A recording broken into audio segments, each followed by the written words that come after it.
Over the last decade, a particular breed of mysterious money has taken over campaign finance, eroding our political process on both sides of the aisle, and is set to break records in this year's presidential election. And it comes with a fun name that I'm told isn't racist. Dark money. Dark money. Dark money. Dark money groups. Dark money is flowing. Dark money. There's much too much money that flows in the shadows to influence our elections. Good point, Talking Foreskin. Admittedly, folks, when I step into the political ring, it's normally in my capacity as treasurer of the National Chillers Party for the proliferation of pontoon kickbacks. But with the presidential race concluding in just a few days, I figure what better time for me to plow my snout into the steaming pile of feces and cash that's become our mainstream electoral system. Cause I'm a little pretend journalist Piggy, and I'm about to squeal.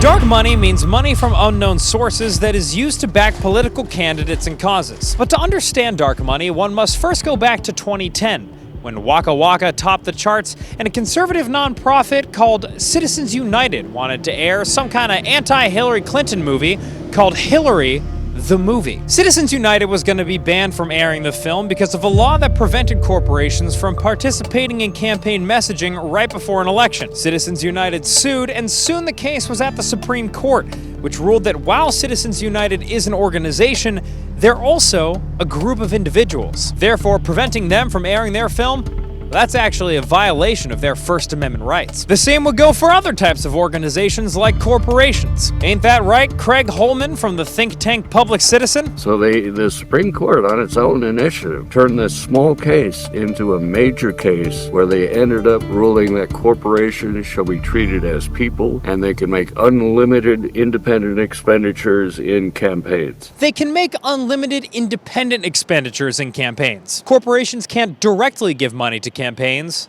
That's considered bribery. And Citizens United didn't change that. What the Citizens United ruling allowed for is for corporations to give money to outside political entities. Entities that push certain messaging that might align with a certain candidate, but don't technically campaign for that candidate. The groups that really stick out in terms of outside spending and dark money in particular are super PACs and 501c4 nonprofits. That's Massoglia from the campaign finance watchdog OpenSecrets. Of the two groups she's talking about, you've probably heard of super PACs. They run those ads that feel like a cross between a student film, World War II propaganda, and the dialogue parts of pornography. Kamala Harris supported defunding our police. As a mom and grandma, that's terrifying to me. Trump says Harris is a radical. I don't buy it. If Donald Trump weirds you the out, then do something about it. Democrats are dialed in on one thing: banning our nicotine pouches. Because again, they technically don't work with campaigns, super PACs can take an unlimited amount of contributions from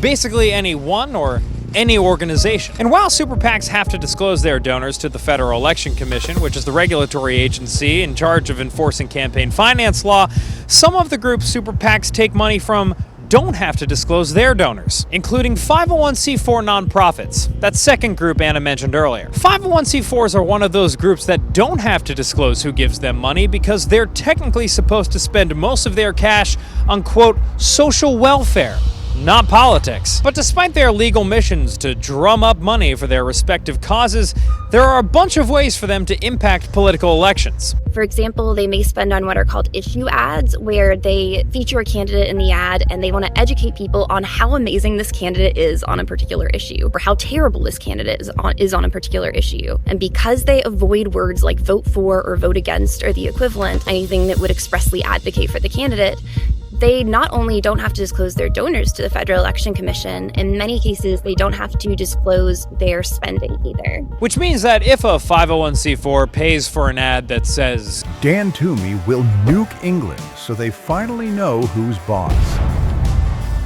Vote Toomey for president. That counts as political, meaning against the rules. But if a 501c4 paid for an ad that said, Dan Toomey will nuke England so they finally know who's boss. Pretty cool, right? That doesn't count as political campaigning.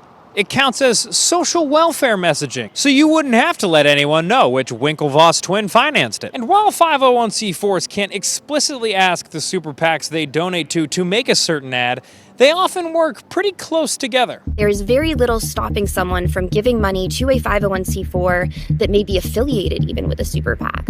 So you can have a super PAC where the same people who run the super PAC create a 501c4 nonprofit.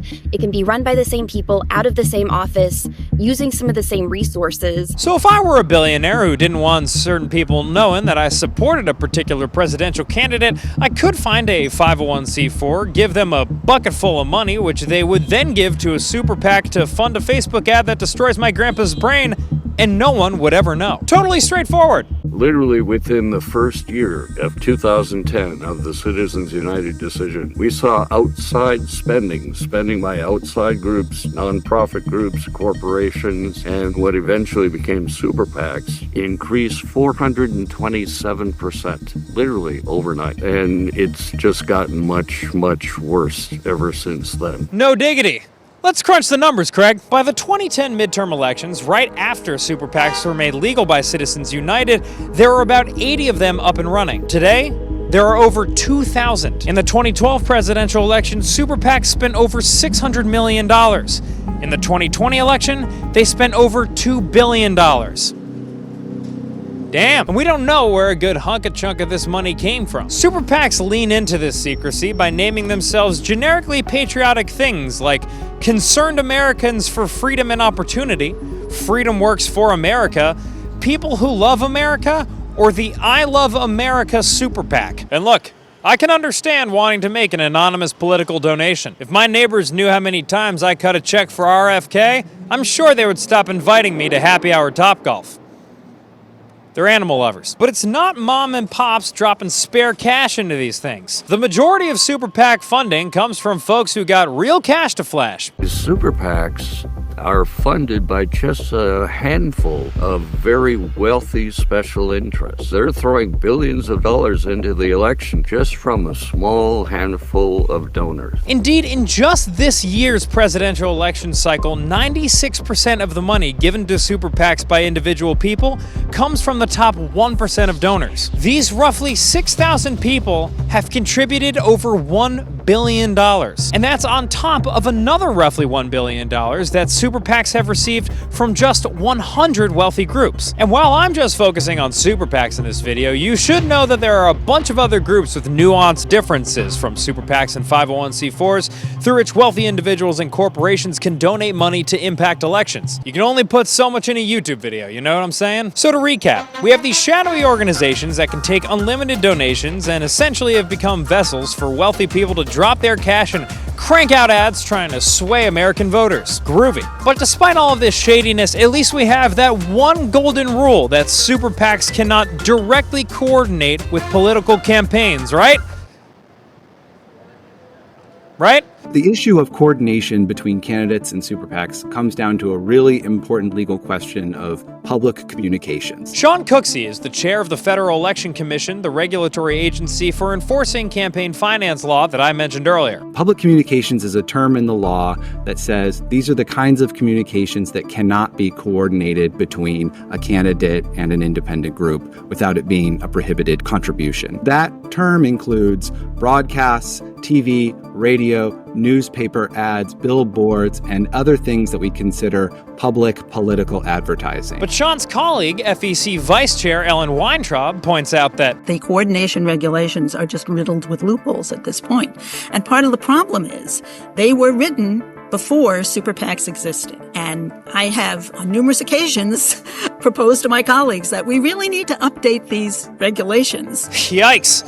Sounds like Ellen and Sean have some stuff that they need to sort out by the water cooler. Many of the loopholes through which super PACs and political parties coordinate are almost too stupid to be true. I mean, this is Dan Toomey level dumb shit. Like sometimes super PACs will just hire former campaign staffers or have candidates attend events that they host. Other times campaigns will upload B-roll online for super PACs to then use in ads. Campaigns will even put their talking points on their website in a big red box as a way to signal to super PACs that this is the language they want in their ads. And because it's public, this is something that is currently legal in many cases. They're giving them all of the different ingredients for an ad, and they just have to put it together based on their instructions. So if you're scrolling Instagram at 2 a.m. and you happen to see a political ad that looks like it was created by a campaign, it actually could very well have been funded by an anonymous billionaire, written by a former political staffer now working for a super PAC, which is operating outside of the disclosure rules campaigns have to follow, yet the ad was still created using footage and language provided by the campaign itself. And legally, that doesn't count as coordination between super PACs and campaigns. Now, originally, most dark money went to Republicans, since it came from corporations that tended to support a more conservative economic policy. But since 2018, Democrats have decided to fight fire with fire, going band for band and finding their own corporate daddies, launching a blitzkrieg of dark money that has overtaken Republicans in some cases. Dark money is a bipartisan disease right now. Some billionaires are liberal, some billionaires are conservative. Everyone is a beneficiary of dark money, except the American voters, of course. Which brings us to today, where a record amount of undisclosed cash is set to prop up two candidates who themselves campaigned against dark money to advance their own political careers. They have these things called super PACs. Nobody knows what the hell they are, what they mean. It's the dumbest thing I've ever seen. It does not represent justice in America when dark money is fueling elections. They want to take these people like little puppets, and they want to say, you do as I told you because I gave you $5 million and you better do it. That does not represent justice in America. We've got to take that money out of politics. And yet, each party has decided that the only effective way to conduct a campaign in 2024 is to do so with a whole lot of hushbucks. The main player supporting Harris is a super PAC called Future Forward, which is associated with the 501c4 Future Forward USA Action. Founded by former Obama campaign staffers, Future Forward operates in intense secrecy and has spent nearly $500 million to air ads that promote Democratic messaging as of a few days before the election, though that number will probably grow. Meanwhile, a number of different super PACs have been supporting the Trump campaign, also creating ads that target crucial voters in swing states as the election approaches. Everyone's feeds right now are just being flooded with all sorts of bizarre content. Some of it pretty tame, and then some of it is far-fetched and wild. Kyle Tharp. Yeah, I know the guy. He writes about online tactics and trends in politics. Because of the anonymity of their financiers, super PACs and other political organizations often feel free to do shadier stuff than the campaigns they support would. A good example is one prominent PAC on the right is advertising in Arab American areas of Michigan right now, telling those voters that Kamala Harris is super pro-Israel, and then they're going to Jewish voters in Pennsylvania and telling those voters that she is super pro-Palestine. The more people spend on one side, the more the donors are going to freak out on the other side and have to spend more money to combat that. It's kind of a race to the bottom here, and I think most Americans are just really tired of getting flooded with this much and this type of political information in the final days of the election. Slotcha, Kyle, but if this arms race of muddy money shows no signs of slowing down on either side of the aisle, I'm wondering, is there any way to reverse all this? Maybe one day we could, I don't know, overturn Citizens United and go back to a world where our politicians were bribed in much cooler ways, like by the mafia. Well, unfortunately, my friends, that decision lies with Congress.